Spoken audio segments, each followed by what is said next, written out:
try it all you want, but when you stop at the intersection of classic hip-hop and culinary arts, you find FoodDope, the legendary podcast that personifies the culture through conversations with hip-hop influence, executive chefs, restaurateurs, and food influencers. Throwing up flat like a ref, whipping up bricks like a chef. Welcome to another special edition of International FoodDope. This is your host, Nathan T. Rideaux, aka the Professor, the curator of culinary dopeness. That's right. And I'm sitting here today with a very special guest. I've been wanting to get with him for a while. I just started following his page on IG and noticed the colorful plates, colorful restaurants and places he's been. And I've been to a lot of places all over the city too. And I thought it would be some dope to sit down with somebody and I could just pick his brain or whatever and find different spots that I want to hit. And, and also talk some hip hop like we do here too. So I want to give it up today to my dude, the Atlanta food guy. What's happening, bro? Hey, man, I'm good, man. It's an honor and pleasure to be here with you today, man. Thank you again. Yeah, no problem at all, bro. I wanted to get you, and I finally got you, and I got you early too. And it's a long line of people. Right. Yeah, long line of people, and I finally got you. So blessings to you on that, bro. Same to you, my brother. Yeah. Now, talk to us about Atlanta Food Guy, the whole movement, man. I see AFG started out as as a hobby, and how'd you get started on that? Yeah, man. One day I was just like, man, let me showcase my photography with food. You know what I'm saying? And I was like, let me do a food blog. Right. So it actually started off with me doing like some dishes I make at home. Like actually like the first post on Atlanta Food Guy was actually the first time I grilled the steak. You know what I'm saying? All right. So I put that out there and I went to a couple of restaurants after that. And it just kind of grew from there, man. I was like, I'm kind of put that on the back burner as far as like the stuff I cook. Yeah. We just gonna focus on restaurants. Okay. Because I really wanted to like showcase my photography to be potentially a photographer for restaurants. So yeah, that's how I grew. Okay. What year were you born? Yeah.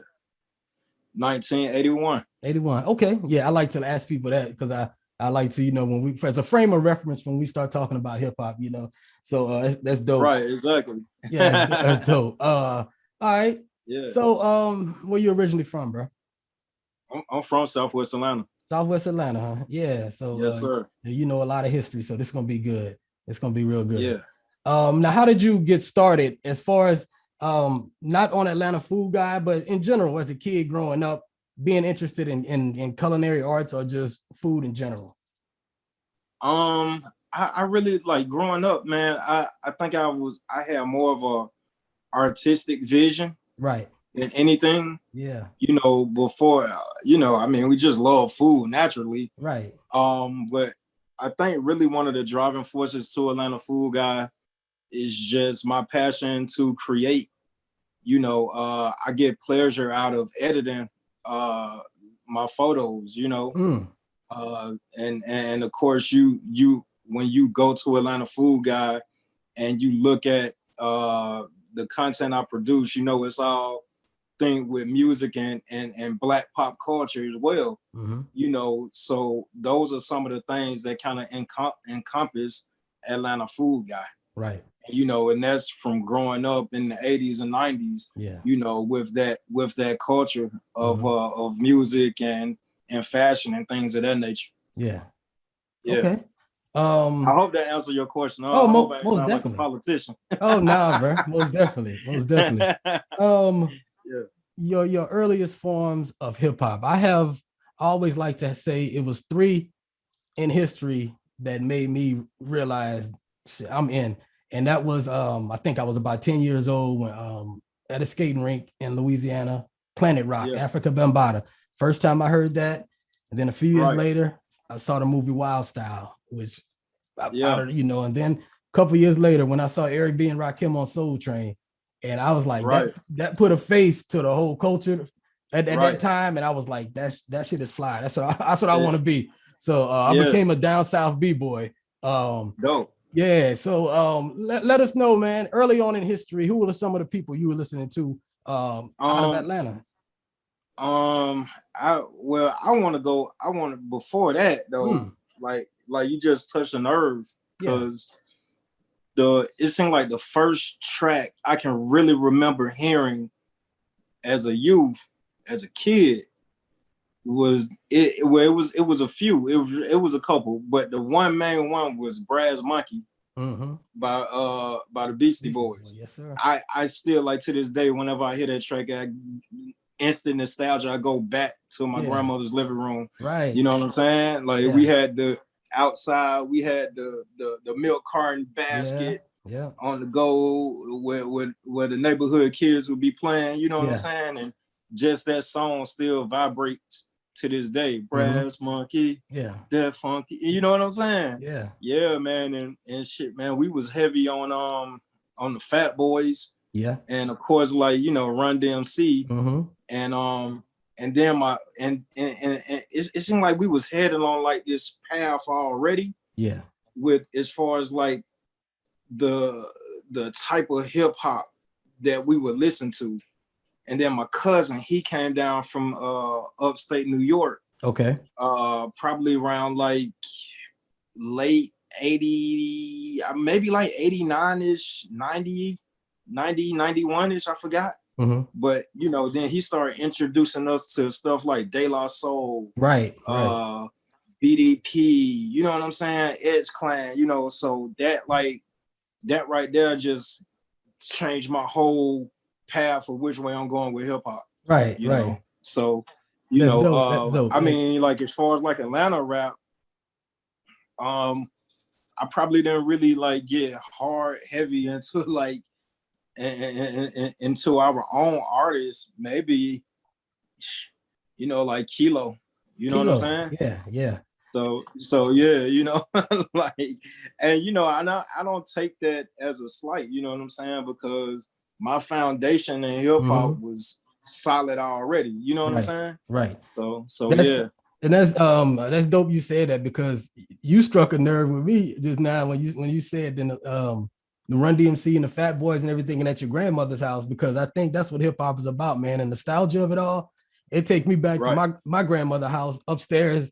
In my grandmother's house, me, my brothers, all my male cousins, we in a 11 years old, we in a cipher, lip sync and Run DMC, you know. And and that's what I say, man. Hip hop bonds brothers, it bonds families, bro. People might not recognize it, but a lot of your memories are tied up in that culture and in the music. You know? Exactly. Yeah. Exactly, man.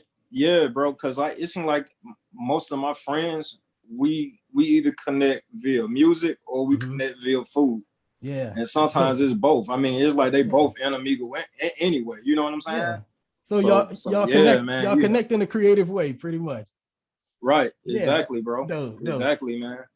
All right. And also, you mentioned Kilo. I think when I first moved to Atlanta from New Orleans, Kilo had just dropped, and I was rapping at the time. So, you know, at the time, when people at that time, everybody wasn't rapping, man. So people were telling me, and I lived up in Northeast Atlanta, so I knew nothing about the West Side, nothing. So immediately, in school, people telling me, "Why don't you go hook up with Kilo?" And I didn't know who the hell to go find no Kilo was that. But I still like listening to those old classics, man. They keep me grounded in the culture, especially to hear when Southern hip hop was still based on like regions where you were from. You still had the Atlanta accent, you still had New Orleans accent, you had. But I like discovering all that old stuff to hear what people was talking about back then, and to see where it all culminated and where it's at right now. And then when you listen to like early Atlanta hip hop, it still had its roots in the Bambaataa era. You know what I'm saying? That bass music, that ain't nothing but Planet Rock, really. Yeah. You know what I'm saying? So we kept the elements. Yeah, you know, 120 beats per minute and everything. There you have it, man. Yeah. It's like with Film when Film came out, you know what I'm saying? Yeah. They had, I think that intro, they was like, man, hip hop from the South. Yeah. You know what I'm saying? Because like when you think like one of the most sampled people in hip hop history, James Brown, where he from? Thank you. You know what I'm saying? Yeah. you know. And then that was, you know, and the whole, like you said, one of the most sample. I mean, that whole foundation of James Brown pretty much built what 80s East Coast hip hop was. And that hit me one day. That hit me one day, not even 6 months ago. So I'm glad you brought that up. Yeah. Right, exactly. Now, in your opinion, what makes a dope record? Man, I like the old formula, man, which cats hardly go by anymore. You got the intro, you know what I'm saying? And then it seems like the record kind of like follows a theme. Right. You know, and then you get your little interlude, and then after that you get your outro, you know. Yeah. Like I like for my album to build me like that, you know? Yeah. One person who I commend to this day for still keeping that formula is Master Ace. You know what I'm saying? Yes, like indeed. you can listen, you listen, like that guy is a genius when it comes to structuring an album based off a theme. Right. You know, it's like De La Soul, you know what I'm saying? They did do the same thing as well, you know. Yeah, my brother's a big fan of De La also. Now what makes the perfect plate? Man, the perfect plate for me, man. Oh gosh, I want the texture. Yes, sir. You know what I'm saying? Mm-hmm. I want two flavors that's not the same, but they're totally different. But when they touch, it like makes a magical explosion. Yeah. You know what I'm saying? Yeah. So you know, make a little saltiness, and then you got a little tangy over here. You know what I'm saying? Right. Like I like that type. That's my type of plate. You know what I'm saying? Okay. I want to. You know how we do on Thanksgiving. You know how they say you got to get that mix in. Yeah. You know what I'm saying? That's how I like my plates. Okay. You know, I don't mind my food touching. You know, I don't either. I know people got an issue with that. Listen, I'm the guy. I don't mind if my food touch, man. Yeah. You know.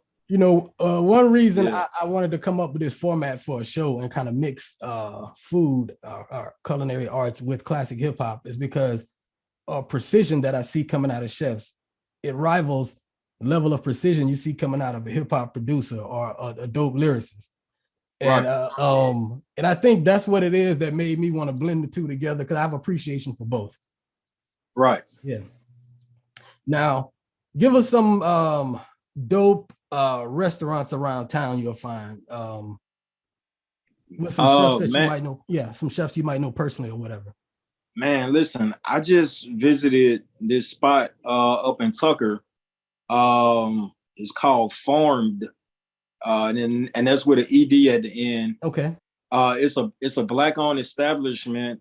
And one of the owners is the chef. The chef is named Daryl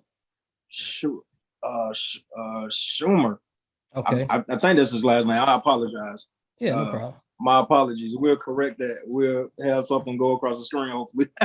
Yeah. But anyway, he's the first African American to receive the Master Chef Award. Okay. Not the TV show, but actual. He went through that process. That I think it's like 138 hours. Okay. Of cooking and stuff like that. And listen, man, it is like Black excellence is all over that place, man. Right. I went in there yesterday. I was like, wow. I mean, it's spacious, it's nice, the food is great, the people are wonderful, you know, man. So that's like my new favorite right now, man. I'm team Farmed right now. Now, as a food influencer, what does that mean, and what's a typical day of yours consist of? For me, I really like to go with restaurant promoter, man, because when I get in there, man, I'm really trying to promote the hell out of this restaurant or this chef or this food truck, man. Whatever you doing in food, you know what I'm saying? You reach out to Atlanta Food Guy. Mm-hmm. I'm with you 100%. Yeah. You know, so it basically consists of me going in, of course, getting content, connecting with you, you know, trying to figure your story out. Yeah. You know, and then we find different creative ways that we can help get you out to the masses and you be successful, right. you know, and people gain trust with you from my lens, you know. And I've seen people like sales jump like tremendously, man, within like an hour of me posting. Yeah. Like I just posted Kaylee Cake Pop. She has a food truck, her and her daughters. Okay. Where it's like a little trailer, you know, they do cupcakes, cakes, pies, banana pudding and things like that. I just posted it today and she was like, man, listen, my pre-orders are going up as we speak. Yeah. So that's what Atlanta Food Guy brings. You know, I bring a voice to the community, you know. And people love it, man. You know, they love that food, man. And then especially seeing it visually, it even entices them more to go get it. Yeah. Dope. What was I've been in Atlanta for, like I said, for 30 years, since 1990. What was Atlanta like growing up as a kid to you? Oh man, it was fun, bro. It was fun, man. Yeah. I just remember going to Greenboro Mall, man.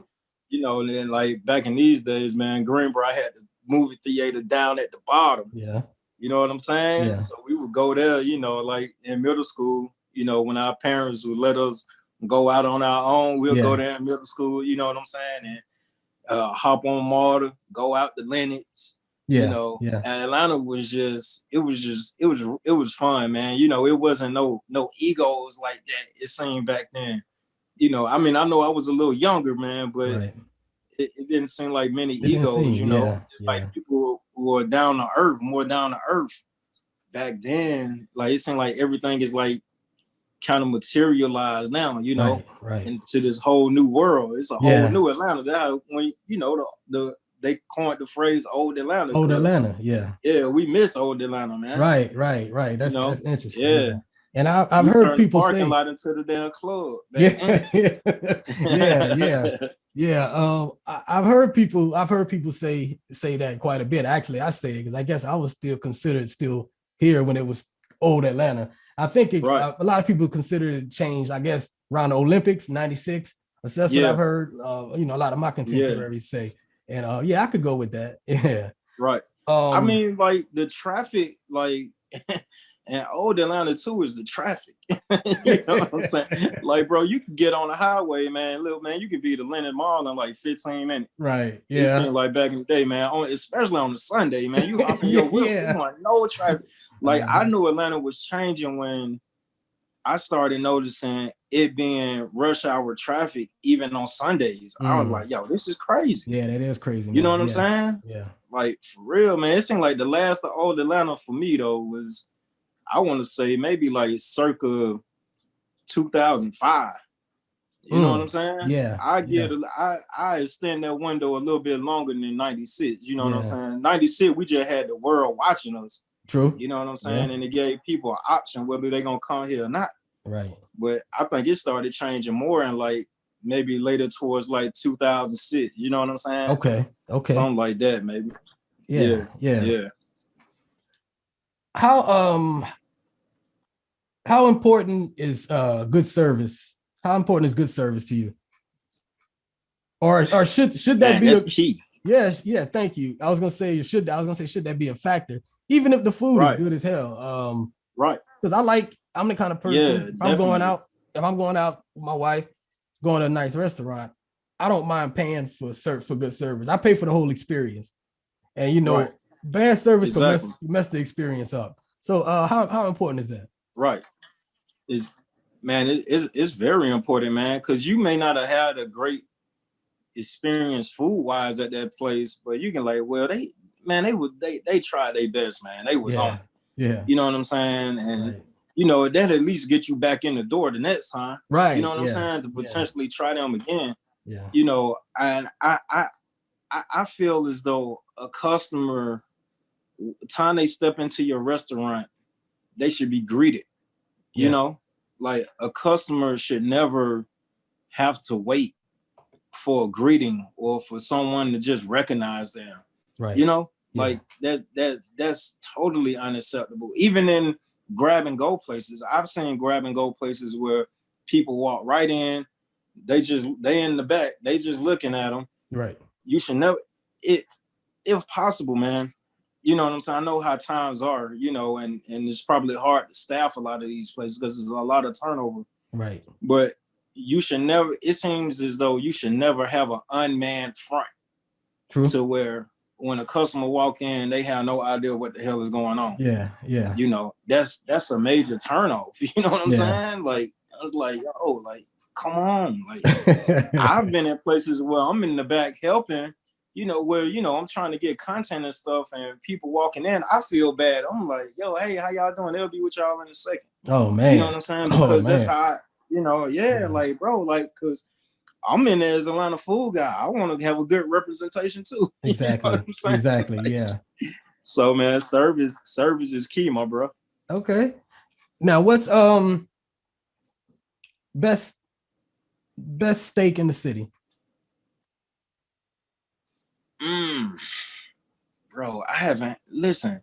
And I had this conversation yesterday with one of the guys at the restaurant at Farm that I was speaking on. Mm-hmm. Oh my gosh. And I was saying I'm gonna answer your question if I can think, but I was telling her I'd rather have a great braised short rib any day over a steak. Braised short rib. I can go with that. Yeah. I could go with that. I had a phenomenal short rib ramen a couple of years ago, and I think that would rival. Yeah, that would rival any of the steaks that I've had. But I think as far as a steakhouse, I really enjoy Kaiser Steakhouse in Sandy Springs. Yeah. Okay. Now the last time I actually had a real sit down steak dinner was at New York Prime, and I enjoyed that. I did enjoy that. Okay. It was good, and they came out and they made that fettuccine fresh in front of you. I was like, really? Snap, yeah. All right, I'll take that recommendation and run with that. I think I'm gonna hit yeah. Check them out, man. Yeah. You know, I hear people say Arnett's and it's another one. I hear Arnett's name thrown around a lot. Okay, you know, Arnett's. Got that. Yeah. It's a few, man. You know, I don't get me wrong, I love to eat steak, but yeah. It's nothing I really like try to do on a normal basis. Right. Know? Yeah. Okay. Now, who's your favorite Southern hip hop lyricist all time, and why? Man, all time, man.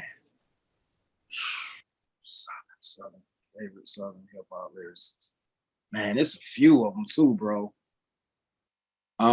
I hope nobody don't get offended at me when I say this. Like right now, man, I'm really on Rideaux, bro.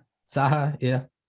Like that guy, like he just did this thing where he was like rapping in front of like this jail cell. Okay. Did you see that performance? I have not. No. Oh my God. Like, dude, this dude was throwing bar after bar after bar. I'm like, oh my God. Like, okay. What is this dude on right now?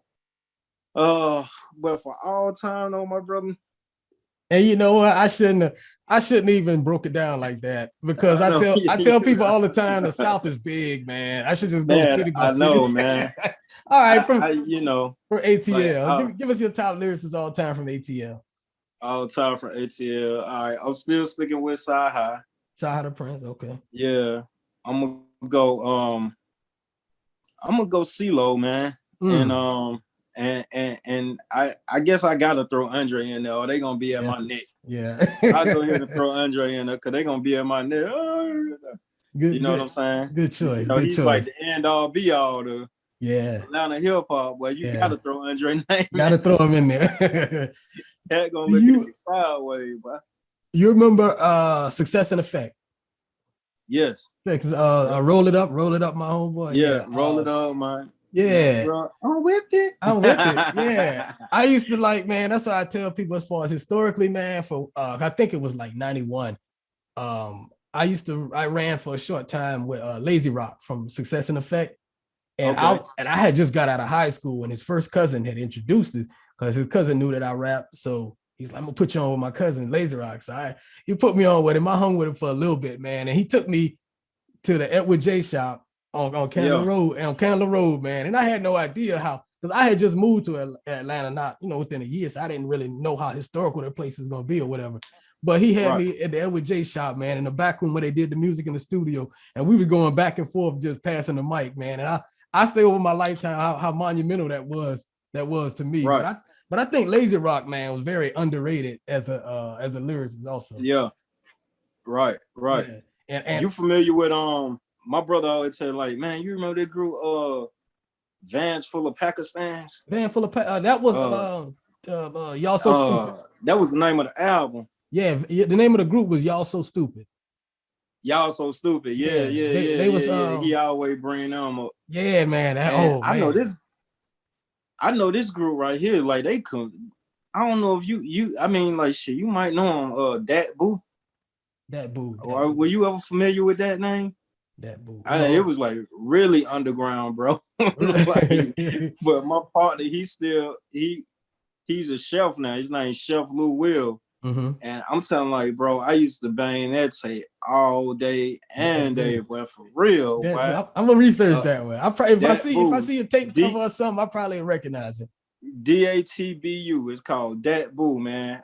They had a joint called "It Takes a Whole Village Just to Raise One Child." Okay. Don't say they acting wild if you haven't walked the shoes in the Jew of the inner city. Man, listen, it used to be bang. It was two guys and a chick. Okay. You know what I'm saying? It was like a Southern Diggable Planet type. Okay. Deal, Gotcha. Oh, yeah. This is Nathan T. Rideaux, the professor, and this is International Food Dope. And today I'm sitting here with the Atlanta food guy, and we're having a dope conversation today about food out in and out of the city of Atlanta and hip hop history in Atlanta. And who you listening to? You just mentioned Saha, but who else is going hard for you right now? Any of the new cats? Yeah, I just finished listening to that new Pharaoh Munch project with that group 13. Okay. That joint's pretty dope. Shoot, man. Lately I've been on of course them Griselda boys, because they just bring me back to that era. Yeah, you know what I'm saying? Griselda. Uh-huh. They hold it down with that, man. Yeah. I listen to a lot of mixes too, man, and then like how I consume my music now is that, like if it depends on my mood now, right? Exactly. But I do find myself going back though, for some reason I'm constantly going back in the crates, and just pulling out the stuff we grew up on, man, and not taking nothing away from the new music that's out, because I still feel as though we're in a golden era. You know what I'm saying? Because you got cats like Odyssey, Sky Zoo, Currency, you know what I'm saying? These type of cats that's keeping that feel, you know? Yeah. So I was just, matter of fact, I was just listening to that new Currency track over the weekend. Yeah. And that's now, you know what? He's one of my favorite Southern lyricists right Currency? now too, man. Yeah, I can see that. Currency, man.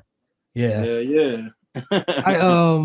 I think I just did an interview yesterday with somebody, and you know what?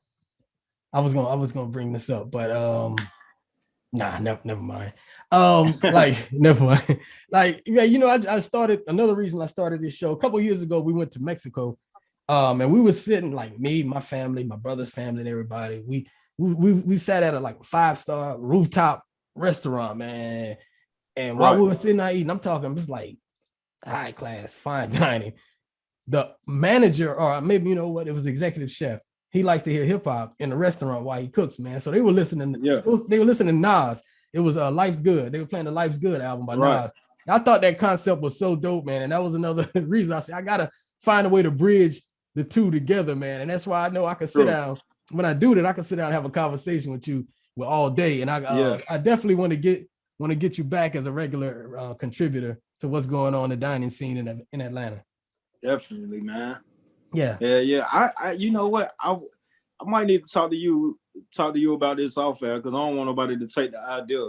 Okay. But we'll have to talk off air, man, because it's something with food and hip hop that just goes together. Like, right. You know what I'm saying? I already know you had the Nori show, and Action Bronson. Mm-hmm. And then I think it's another guy. What's that other guy? That Mayhem Loren. I think he be doing some stuff with. Yeah. He got a little food joint, but it's something people ain't touched on just yet. Right. That maybe you and I we can bring to life, man. Yeah, let's talk. You know what I'm saying? Let's talk about it. I've been. Yeah, definitely, man. We're gonna talk about it. Yeah, man. Because that's show. And it's dope that you bring that up, because like the kind of stuff that I like to create is like non-stereotypical, because I'm like, if we're gonna talk hip hop, they already got it over here where they doing it with bottles on the table. People over here already doing with smoke, smoke in the room, bottles all on the table. So it like you say, it's another way that it could be done. Celebrate more the artistic side of the culture. Right. I feel you on that. And for everybody out there, check out my other podcast is Players from the South.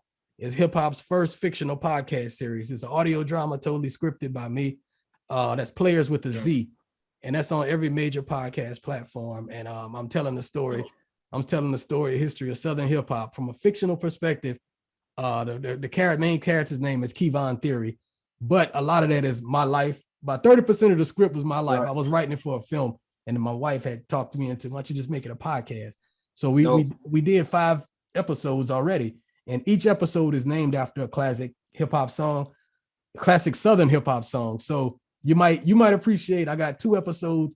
One of them is Jazzy Bell, and the other episode is Live at the Omni. So I'm talking about old Atlanta in those episodes, Jack the Rapper and everything. So I'm you might want to check those out. They're pretty dope. Definitely, man. Hell yeah, man. Yeah. This is Nathan T. What you listening to right now? Oh, right now, man. I'm sorry. Oh, no, go ahead. Right now, man, I'm like you say, I'm digging back a few years ago when I decided to get into podcasting. I say, let me start digging back into some old Southern stuff from the 90s, and that I consider the golden era of the South. So I'm back in like 96 to 98. Yeah. I'm on that old, I'm on the old No Limit. I'm on the old, I'm on the UGK. I'm on, I'm on anything produced by Manny Fresh, Joe, Organized Noise. So that's man, listen, I apologize, bro. I have to say this because it need to be said, bro. Mm-hmm. When you ask me, and I'm doing this because I think it's true, and I think that the lights need to be shined on these guys even more. Right. A-Ball and MJG, dog. Exactly. Yep. That's it. I mean, because man, when you go back and listen to what they like that man, like Armed Robbery, bro. Yeah. Why isn't it a video for that song? Man, I'm telling you. You know what I'm saying? Yeah. Why? It needs to, I was like, man, somebody needs to redo a lot of these old tracks and make videos, man. Mm-hmm. Cause dude, just think of that video, man. Mm-hmm. You know what I'm saying? These guys are so, oh my God. Man. I'm so glad you said that, because, and that's the same thing when I try to tell people about UGK catalog. And I'm like, if you understand the story of their underground kings for a reason, they had the misdealings they had with Jive Records. Jive didn't know what to do with them. I said, man, but some of these songs in UGK's catalog, I can pick you 20 songs out. Do you know how big they would be if they had video, if they had promotion and video for these songs? So I'm like, exactly. It is the same thing you just said about 8-Ball MJG. And I think the episode 5 of Players from the South was named 9 Little Millimeter Boys. And I said it in the episode that they're one of the most underrated groups of all time. Right, man. I'm talking about man, because they flow. I mean, they was switching up. They flow. I forgot what track that is. MJG was I think it was that Pimp song. Yeah. I just can't stand and keep my feet on the ground. Yeah, man. I'm like, dude, you listen to what they look, come on, man. And I call my boy. 1 don't make 2 me go. I was like, what? I said, hey man, I said, come on, man. Listen to Pimps, man. I told my boy one day, I said, man, you realize you realize these dudes was our age in 91, 92 when they wrote this. This was 17, 18 years old. I wouldn't rap at that age. I wasn't writing like that, man. That's what I'm saying. Like, Yeah. dude, like, and that album, and it could have been too promotion, you know what I'm saying? Yeah. And then I think that album came out in what, 93? That was 93. I think at the time it was still totally I think totally independent. I don't think Suave House had signed a national distribution, so that's why it was a Southern classic, Southern underground classic. Because I was like, man, then around that time, bro, you going up against that Flame from North Wu-Tang. Yeah, and that's around that time. You know what I'm saying? It was some competition, man. It was competition at that time. Right. Yeah. Right, exactly, man. But yeah, man, like, man, shout out to A-Ball and MJG, man. I listen to them albums.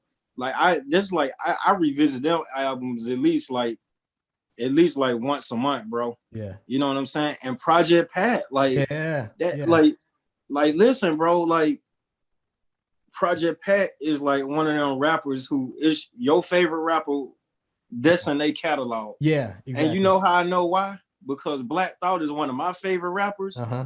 And Black Thought used his flow on that new Stream of Thought album. You know what I'm saying? I gotta check it out. I'm gonna send you that joint. Yeah, do that. If you went from my hood, you can get from around here. Like, what's the college? He used that whole flow. I was just listening to that this morning before this. I was just listening to it this morning too. Yeah, man, that's what I like, bro. Like that I think it was the Land of Smackdown. I think I think it's that album. Okay. I think it's either that album, Mr. Don't Play, man, but that's like one of my favorite albums, bro. Yeah. You know what I'm saying? Yeah. Like, man. Yeah, definitely. Yeah, bro. Foundational. Yeah, man. Shout out to Project Pat, man. That boy go hard. Yeah, he go hard, bro.